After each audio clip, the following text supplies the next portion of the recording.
y es que el desarrollo urbano es sostenible en sí mismo. Ujú. Es decir, esta idea de que el desarrollo va en contra de lo ambiental es un disparate que solamente se entiende desde uno de los dos lados de una grieta, sea técnica, urbanística o política.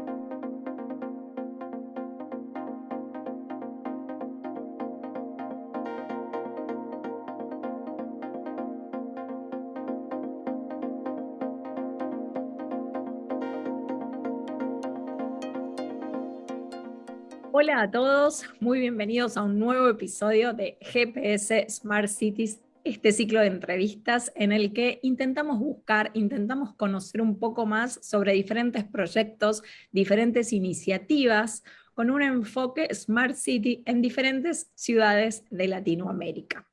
Y hoy GPS Smart Cities se traslada a la ciudad de Buenos Aires, Argentina, para conversar con Álvaro García Resta, secretario de Desarrollo Urbano del Gobierno de la ciudad de Buenos Aires. Hola Álvaro, muchas gracias por sumarte. Hola Lucía, ¿cómo están? Muchas gracias a vos por la invitación.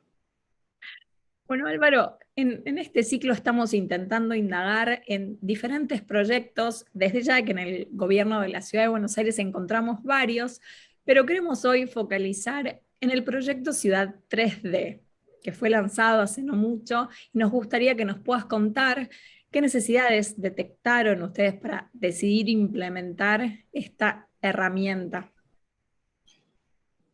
Bueno, la verdad es que Ciudad 3D es el resultado de un trabajo que venimos haciendo hace muchos años respecto a una política de apertura de datos y de información para que la ciudad sea cada vez más predecible, ¿no? Más predecible, tanto para el dimensionamiento de sus infraestructuras, o sea, para los equipos que trabajamos en lo público, como también para el ámbito privado, para el vecino o la vecina que quiere saber de antemano o poder tener información respecto de qué se puede hacer, qué se podría hacer en un determinado barrio, cerca de su casa, enfrente de su casa, para poder tomar decisiones que en definitiva creo que es para lo que más nos sirven los datos. Nosotros tenemos un gobierno que está muy enfocado en tomar decisiones en base a evidencia y para eso es muy importante la generación de datos de calidad y la apertura de esos datos. Fue una muestra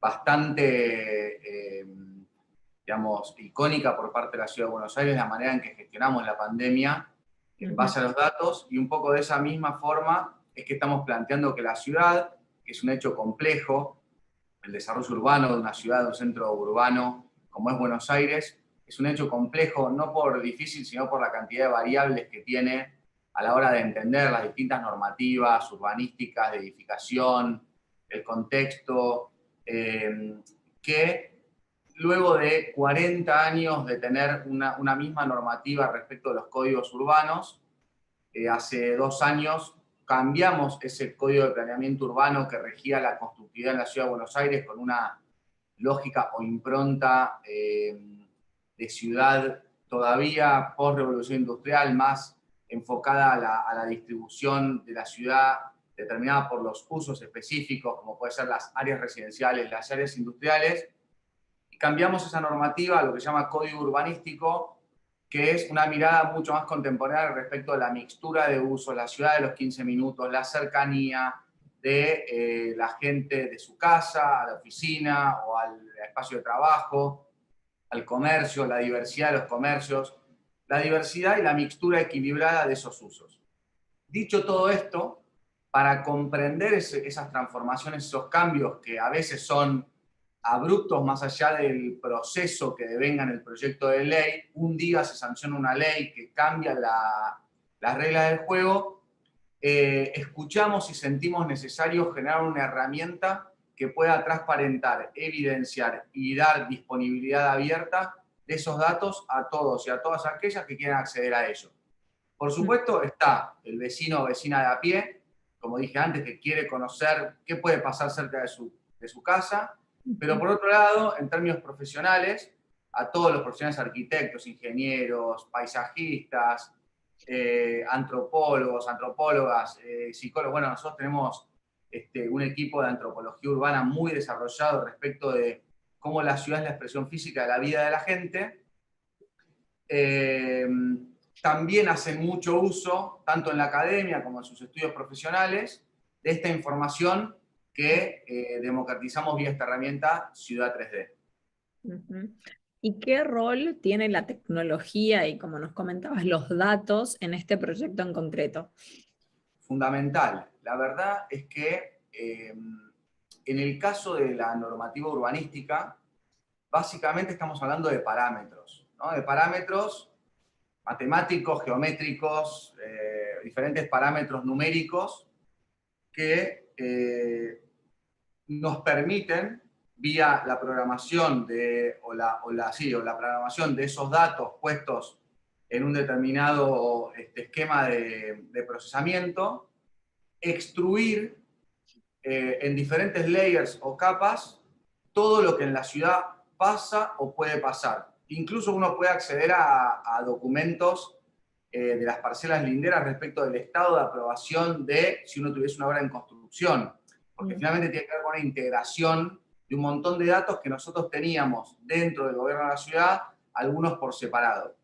Entonces, la realidad es que la tecnología es la que nos permite finalmente eficientizar los procesos que antes probablemente agarraba una persona técnica, urbanista o arquitecto o arquitecta, agarraba una parcela en particular, es decir, a la demanda de una determinada parcela, una persona venía y decía, ¿qué se puede hacer acá? Y entonces un técnico o técnica agarraba esa parcela y mediante esos parámetros le devolvía una respuesta con una volumetría determinada.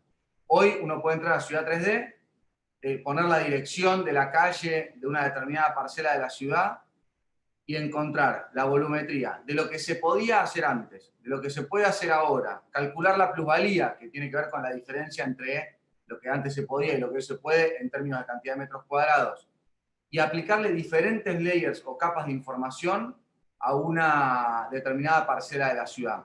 Y esto es, la verdad que es el puntapié inicial, o sea, tanto en términos de la cantidad de parcelas que hemos procesado hasta ahora, que son muchas, pero todavía faltan, hay algunas parcelas particulares, con geometrías particulares, con normativas específicas particulares, que estamos procesando en una segunda y tercera etapa. A fin de año vamos a tener ya todo el Ciudad 3D completo en términos de volumetrías.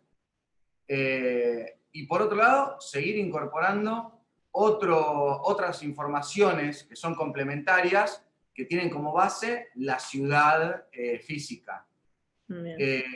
Y tenemos muchos desafíos que van en esta línea y probablemente el próximo sea poder establecer la misma política de parámetros y de datos abiertos a el proceso de registro y de trámites para aquel que encara una construcción que tiene más que ver con los códigos de edificación, es decir, lo que pasa del edificio hacia adentro, que con los códigos urbanísticos, que es lo que pasa del edificio hacia afuera y su entorno, que tiene que ver más con Ciudad 3D, que es lo que hicimos hasta acá. O sea, esos son los próximos pasos de Ciudad 3D, entonces.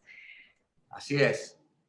Bien, y bueno, desde ya que hay un montón de cuestiones interesantes y un montón de beneficios concretos que puede tener la ciudadanía con estos proyectos, pero si tuvieras que definir en esos tres principales beneficios de Ciudad 3D, ¿cuáles serían? Apertura a la información y disponibilidad, por supuesto, para disponibilidad, transparencia y eficiencia. Bien, buenísimo. Y Álvaro, me gustaría que podamos conversar de otro proyecto que lo venimos siguiendo, que es el de Ciudad de 15 Minutos. Se presentó en la legislatura este proyecto para convertir al microcentro porteño en una ciudad de 15 minutos y nos gustaría que nos puedas contar, bueno, en qué consiste este proyecto y tiene un fondo en concreto, este Fondo de Desarrollo Urbano Sostenible, y bueno, nos gustaría ahí que nos puedas contar, bueno, cómo se compone este fondo y qué proyectos se pretende financiar a través de este fondo. Bueno, voy a descomponer, es una pregunta corta, haciendo justicia con tu falta de voz, y voy a hacer una respuesta tal vez primero algo conceptual y luego bastante más concreta, ¿sí? Sí. Para eso la voy a... porque es un proyecto que reúne muchísimos condimentos urbanísticos, incorporada también la visión de ciudad. que tenemos para Buenos Aires y que venimos trabajando para Buenos Aires. Por un lado, voy a arrancar al revés, que siempre voy a ir de lo particular a lo general, ¿sí? Respecto del microcentro, la ciudad de Buenos Aires tiene una particularidad. Los centros urbanos en Latinoamérica tienen una particularidad, que es que además de tener esta idea del espacio físico, como el microcentro nuestro, que tiene un uso muy por encima del resto de los usos de la ciudad, y esto quiere decir, tenemos muchísimas parcelas destinadas a oficinas y mucho menos que en el resto de la ciudad, de este equilibrio de mixtura de usos que hablábamos antes, el comercio diverso y mucho menos aún la vivienda, ¿no? Es un área de la ciudad, a veces la llamamos la City porteña o el casco histórico, creo que como ha pasado en algunas ciudades del mundo, donde la cuestión de los centros financieros desplazó a la residencia, ¿no? Y básicamente eso tiene que ver con el mercado, con la demanda y con la oferta. Y nosotros hace muchos años que venimos llevando adelante una política respecto de hacer de ese centro un mejor lugar para vivir, transitar, disfrutar los fines de semana, tiene una enorme afluencia turística, y para eso fuimos llevando adelante algunas obras o proyectos que fueron en esa línea. Por ejemplo, nuestro BRT, nuestro Metrobús de la 9 de Julio, nuestro sistema de transporte guiado de colectivos, digamos, que nos permitió retirar los colectivos de pasajeros del centro de las calles más chiquitas y ponerlas en la periferia del centro. Eso nos dio lugar, ya no habiendo transporte público adentro, sino en el área de aproximación, poder hacer las calles, todas las calles del centro de convivencia, es decir, de convivencia con prioridad peatón, es decir, reforzar la idea de que las personas son el centro, están en el centro de la escena y no el automóvil, con una mirada de movilidad saludable, que también acompañó la política de tener muchas estaciones del sistema de bicicletas público, también alimentando el área.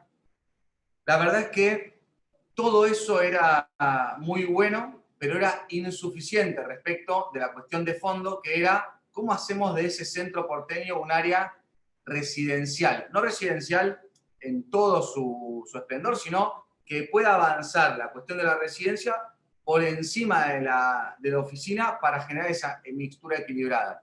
Por supuesto, era muy complejo por esto del mercado, ¿no? Es decir, había una enorme demanda de oficinas y una muy baja demanda de viviendas. La pandemia, que por supuesto, y decía, en Latinoamérica nos trajo una enorme crisis económica, nuestro centro porteño está muy golpeado por la pandemia, pero sobre todo por la crisis económica derivada de la pandemia, donde los comerciantes y las comerciantes, los tenedores de metros cuadrados de oficina, no han tenido instrumentos o herramientas para poder soportar esta crisis sin tener ingresos respecto de su actividad principal. Esa imagen de desolación completa fue muy contundente, ¿no? Entonces se generan dos factores. Por un lado, la crisis económica producida por la pandemia en particular, que obviamente desincentivó, qué sé yo, en su momento el uso del transporte público. Todas las líneas de subterráneo son convergentes al centro porteño en nuestro país, en nuestra ciudad. Y otros factores que además del componente físico o del mercado, nos genera una oportunidad. Esa oportunidad es que, producto de la tecnología, de la absorción tecnológica durante esta pandemia y del home office como un actor evidentemente relevante en lo que ha quedado de digamos, nuestros cambios de hábitos, el retiro en algún punto de esa demanda de oficinas ha dejado margen para poder avanzar con ese uso que nosotros tanto promovíamos. Entonces, bien, hoy tenemos una disminución del valor de tanto de alquiler como de venta de los metros cuadrados de oficinas construidos. Para que tengas un dato que nos gustan tanto, el 62% de las parcelas que están dentro del centro porteño son de uso de oficinas. Con lo cual, y por supuesto todo el comercio está muy asociado a eso, ¿no? Tenemos comercios del tipo de librerías, insumos de oficina, venta de comida más orientada al oficinista, a la oficinista que está al mediodía, que sale a comer apurado, y no tanto a eso, los jóvenes que quieren hacer un after office o tomar algo con sus amigos en la calle. Y acá es donde nosotros encontramos la oportunidad de posicionar un concepto que nos parece que tiene que ver con la mirada de ciudad que tenemos, en detrimento de ese otro que queríamos de alguna forma derribar. Y el otro día yo estaba dando una clase en la academia, en la cual soy docente hace muchos años en la universidad pública, hice la siguiente pregunta, ¿no? Y podríamos después hacerla al público. Claro. Y pregunté, ¿quién de ustedes viviría en una ciudad de 15 minutos? ¿Y cuál fue la respuesta? Mucha gente, te diría casi el 100% de la audiencia, levantó la mano diciendo yo viviría en una ciudad de 15 minutos. Y luego pregunté, ¿quién de ustedes viviría en el microcentro? Y muy pocos levantaron la mano. Y ahí la pregunta es, ¿cómo hacemos para ver algo que vimos durante muchos años de una manera, verlo de otra? Y la realidad es que nuestro microcentro porteño tiene toda la capacidad instalada para ser esa gran ciudad de 15 minutos que promovemos. ¿Por qué? Por diferentes atributos. La primera, estas obras que veníamos haciendo que conté recién, ¿no? Hoy está preparado en términos físicos para ser un buen lugar para vivir. Por otro lado, esta idea también del transporte, tanto metropolitano como urbano, desde bicicletas hasta subte o tren, que puede permitirte moverte incluso en 15 minutos, pero a alta velocidad, a áreas más alejadas de la ciudad. Por otro lado, tenés caminando todo nuestro centro cívico, la Casa Rosada, la Plaza de Mayo, Puerto Madero, el río, la reserva ecológica, tenés acceso a áreas verdes de disfrute gastronómicos, diversidad cultural, tenemos la calle Corrientes, con todos nuestros teatros y nuestra actividad nocturna cultural, las pizzerías y los bares notables. Y tenemos también nuestra arquitectura, si querés, más añorada por los turistas y también por los propios habitantes de la ciudad, nuestra Diagonal Norte, el Cabildo, la Plaza de Mayo, como dije antes, la Plaza del Congreso. Es decir, que se generan muchísimos factores de incentivo a que la gente pueda considerar vivir ahí, ¿no? A veces hago la pregunta de, cuando vas a París, ¿a dónde te quedás? Entonces uno va y decís, ¿vivirías acá? Sí, claro, me levanto a la mañana, voy, me compro el café en el café de la esquina, luego me voy a trabajar o me quedo a trabajar en mi casa, que es una de las opciones ahora. Y entonces, es cierto que tenemos un montón de capacidad instalada y una oportunidad, pero también es cierto que en nuestro país son necesarios crear instrumentos y herramientas para que la gente pueda acceder a una vivienda de manera previsible y sostenida. Entonces, y ahí voy al final de tu pregunta, que tiene que ver con esta ley que metimos en la legislatura, el Fondo de Desarrollo Sostenible, que tiene que ver con algo conceptual, pero al mismo tiempo concreto, porque es una herramienta, que es que yo creo firmemente en que la posibilidad que tenemos las ciudades, los centros urbanos ya construidos, para aumentar digamos, las necesidades que tenemos, tanto en términos de espacio verde y público, como en términos de acceso a la vivienda, y es que el desarrollo urbano es sostenible en sí mismo. Es decir, esta idea de que el desarrollo va en contra de lo ambiental es un disparate que solamente se entiende desde uno de los dos lados de una grieta, sea técnica, urbanística o política. La verdad es que el desarrollo urbano sostenible considera la variable ambiental y también las cuestiones sociales intrínsecamente en la propuesta de desarrollo. Y esto es un poco lo que queremos demostrar, que es que si nosotros tomamos de lo producido de la movilización y desarrollo urbano, es decir, todo aquello que se activa producto de la demanda de desarrollo en las ciudades, y eso lo podemos capturar en términos económicos, y de esa forma generar instrumentos para esa captura de valor, entregárselo a la gente en forma de crédito, para subsidiar la tasa de interés de un crédito para acceso a la vivienda o alquiler, entonces completamos un círculo que hace que el desarrollo urbano o lo capturado del desarrollo urbano vaya a las personas que en definitiva van a ser aquellos que vayan a generar la demanda en los lugares donde necesitamos que se desarrolle.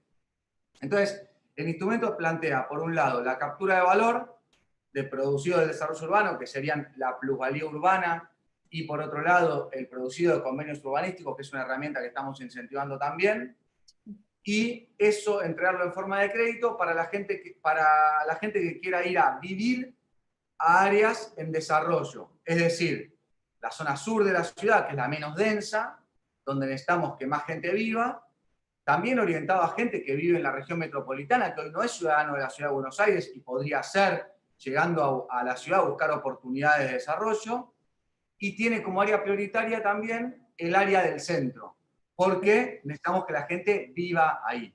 Y la verdad es que estamos teniendo muy buena recepción, y esto de los datos también, tanto los jóvenes y las jóvenes, porque Buenos Aires es un enorme atractor de la región en términos de atracción de talento, por nuestra calidad de universidad pública, y por también en este momento favorecidos en algunos casos por el tipo de cambio, que la gente elige para venir a vivir acá, y estamos tratando de que esa sea una opción para aquel que viene a vivir. Los jóvenes en general prescinden del uso del automóvil, no necesitan unidades de muchos metros cuadrados, ¿no? Y por otro lado, también estamos apuntando a la tercera edad, porque la gente que ya también está más sola o vive sola con alguna asistencia, sea en términos de vivir con alguien o también en estos hoteles que se pueden reconvertir en unidades de vida compartida o co-living, que estamos trabajando en esa idea, es que creemos entonces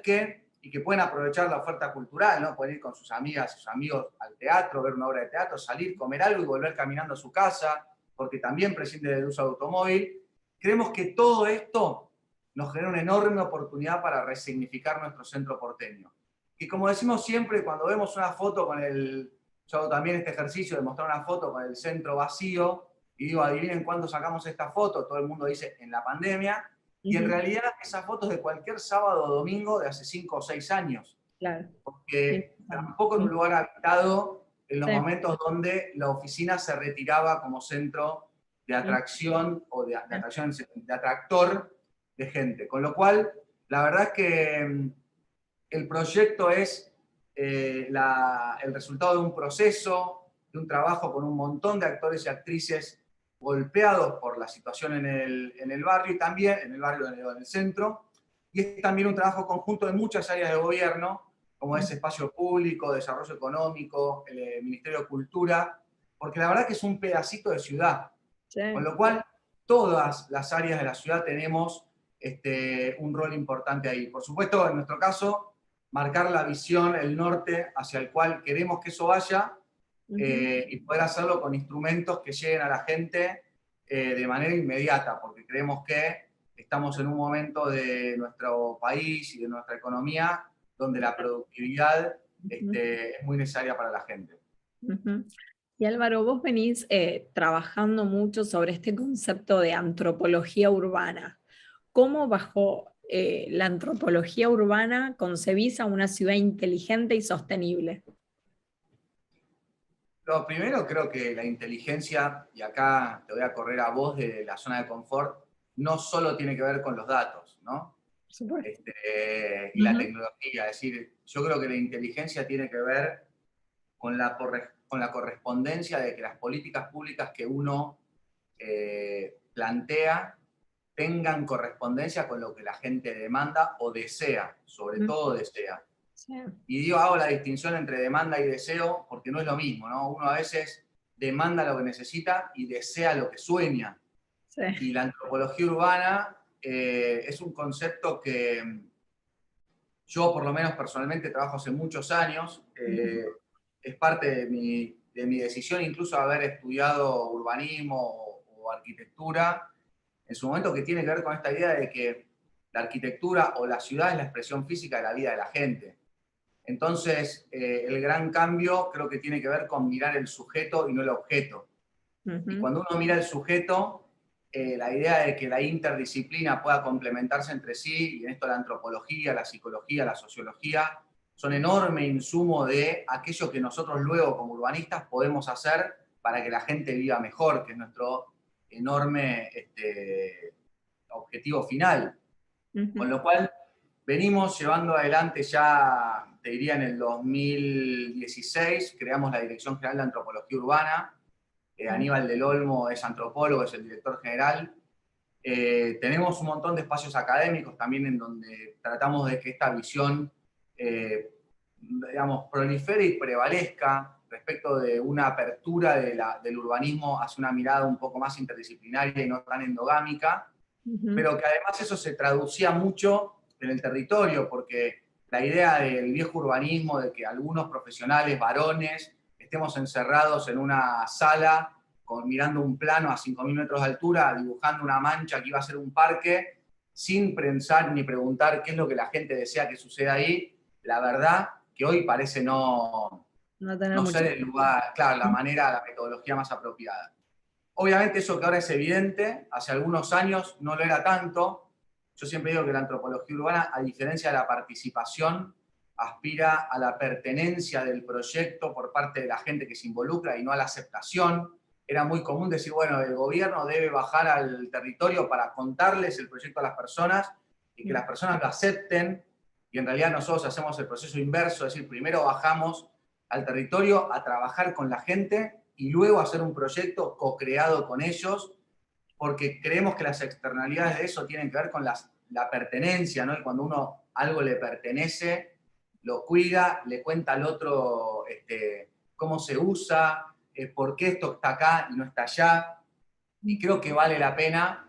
Creo que parte de lo que vimos en Argentina este domingo último, en términos electorales, tiene que ver con la escucha, tiene que ver con que más allá de los axiomas a veces instalados, como esto de la relación con el río, lo verde a diferencia de lo público, ¿no? Y estos axiomas que uno a veces tiene que soportar, que la agenda urbana, que nosotros somos muy conscientes que la agenda urbana tiene incorporada la agenda de género, la agenda verde, la agenda ambiental, el cambio climático y todo esto, pero que todos son temas muy sofisticados y que no se tratan de manera liviana, diciendo un árbol es más verde que un edificio. Entendemos que es así, queremos demostrar que no va uno en detrimento del otro, que a veces lo que uno plantea como perspectiva de género también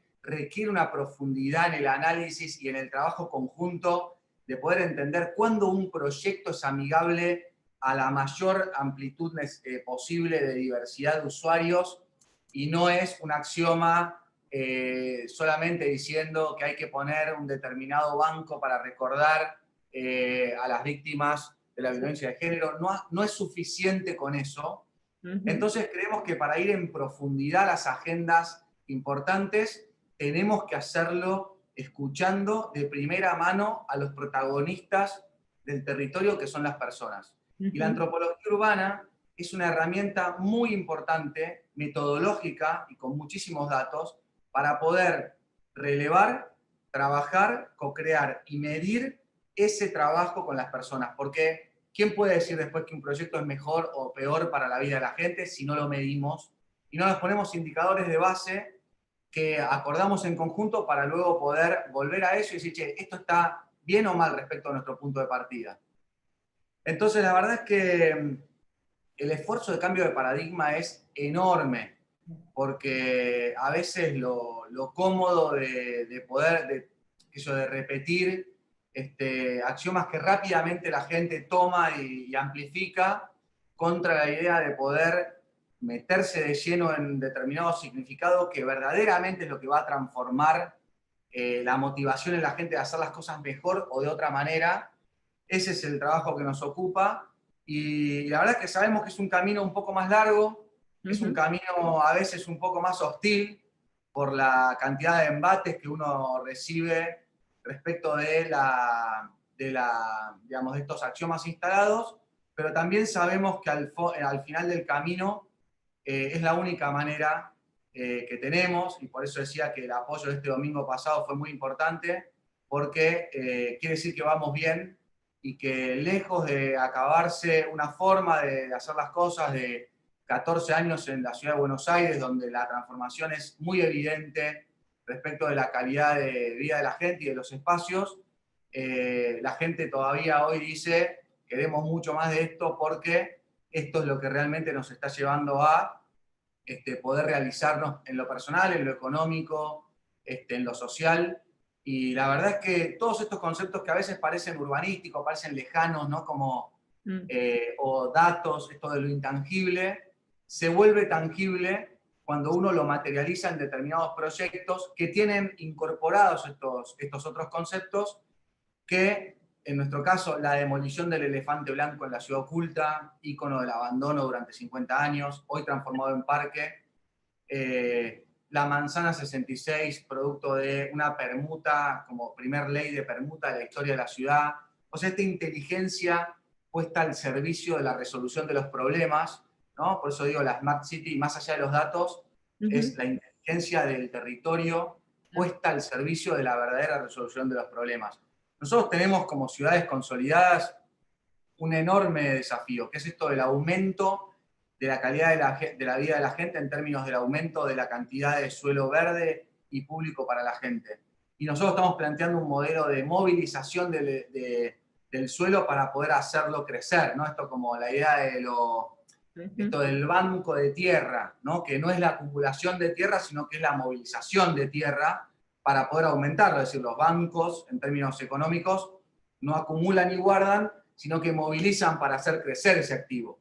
Y esto es lo que nosotros estamos planteando en la ciudad, y la verdad es que te diría de un año a hoy hemos aumentado casi en 100 hectáreas nuevas de espacio público y verde, decía, con esta inteligencia que vos planteás en tu pregunta, ¿no? Que la inteligencia no es solamente el buen uso y la apertura de los datos, sino que es también cómo hacemos para generar esas políticas que luego se vean reflejadas en datos de manera inteligente. Así que la antropología urbana te diría que tiene una estrecha relación con la tecnología y con la información. De hecho, te hago una aclaración, la Dirección General de Antropología Urbana que creamos en su momento hoy es Antropología Urbana y Datos Urbanísticos. Es decir, la fusión fue justamente el insumo personas y el insumo o la traducción de ese insumo en datos, que es algo que a veces es difícil de acceder, ¿no? ¿Cómo sabemos cuánto y qué desea la gente? Así que ahí hay algo bastante interesante, si querés, en algún momento para compartir, que puedas además democratizar con tu comunidad que siempre está interesada en estas cosas. No, buenísimo, y creo que, digamos, resume un poco esta visión, ¿no es cierto?, integral, multidisciplinaria, y de empezar a hacer conversar distintas disciplinas, que es, creo, en estos temas tan complejos lo que cada vez se necesita más. Ya no son segmentos que no conversan, sino todo lo contrario, y bueno, creo que en todo lo que nos contás está ese espíritu, ¿no? Totalmente, yo creo que es un objetivo que deberíamos ponernos todas las profesiones, ¿no? Nosotros, por supuesto, cuando llegamos con la antropología urbana, los arquitectos y arquitectas que estaban más acostumbradas a... Nosotros proyectamos y después la gente lo usa. Incorporar, digamos, lo que en el sector privado podría ser para un arquitecto o una arquitecta el cliente, y que para el sector público se multiplican millones de clientes, millones de ciudadanos. ¿Cómo uno puede arbitrar esos deseos, ¿no? Y sobre todo, cómo puede extraer los deseos de las personas, porque no es tan común que cuando uno le pregunta a la gente qué desea, no le responda lo que necesita. ¿No? ¿Qué deseas? No, que me resuelva la basura en la puerta de mi casa o la iluminación. No, ¿qué deseas? Y en eso hay profesiones que son especialistas en poder extraer del otro aquello que no puede, no sabe, no quiere decir. Entonces, no es solamente la voluntad de la escucha, sino que es la calidad del vínculo la que hace, y la confianza y la construcción de esa confianza, lo que hace que la gente pueda de alguna manera empezar a abrir, así como nosotros abrimos los datos, abrirnos esos datos que son uno se los confía a un amigo, a una amiga, a alguien al que conoce, y la verdad es que durante todos estos años en la gestión de la ciudad hemos generado esa confianza, en parte por la cercanía, que se traduce mucho en nuestro jefe de gobierno, en su voluntad de caminar la calle, de caminar la ciudad, de estos cafés presenciales cuando se pudo y Zooms cuando no se pudo, con los vecinos y vecinas durante años, que no tenían solamente una cuestión de conocernos y saber qué necesita la gente, sino esto de ya la quinta, cuarta vez que ves a alguien, decís, ok, esto es verdad, quieren escucharme, entonces, ¿sabes qué? Voy a decir lo que me preguntás. Y eso que me preguntás y yo digo, no tiene una respuesta defensiva atrás, sino todo lo contrario. Es receptivo y se transforma en proyectos que finalmente mejoran la vida del día a día de un barrio.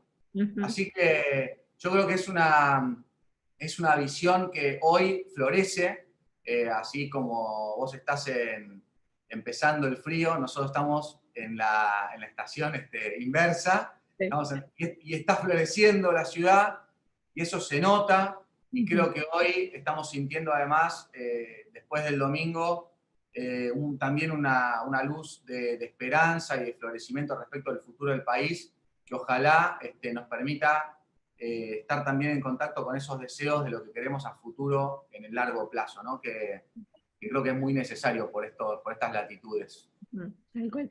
Bueno, Álvaro, agradecerte enormemente, sumamente interesante todo lo que nos contás. Podríamos charlar mucho más, así que bueno, espero que podamos tener una próxima oportunidad para conocer otros proyectos que seguramente van a estar trabajando en un futuro cercano, que tengan esta visión y que sea bueno también siempre visibilizar, ¿no es cierto?, pensando en poder contagiar al resto de ciudades latinoamericanas. Así que muchísimas gracias.